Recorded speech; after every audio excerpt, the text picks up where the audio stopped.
আজকের সকালের শুরুটা হলো চপ আর মুড়ি দিয়ে। দেন আমি ছাদে চলে গিয়েছিলাম আমাদের দোতলার কাজ কতটা হলো সেটা দেখার জন্য।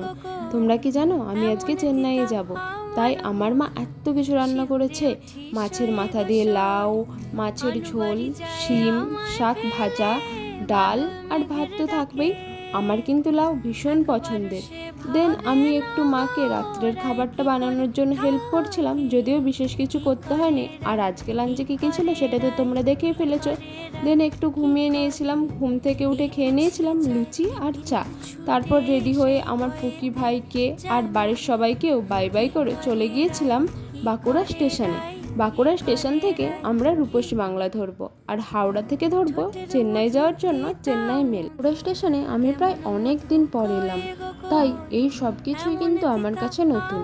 আর আমাদের কত ব্যাগ হয়েছে দেখো, যদিও এটা হওয়া স্বাভাবিক। দেন আমাদের শো স্টপার রূপসী বাংলা চলে এলো। দেখা হচ্ছে তোমাদের সাথে পরের একটা মিনি ব্লগে।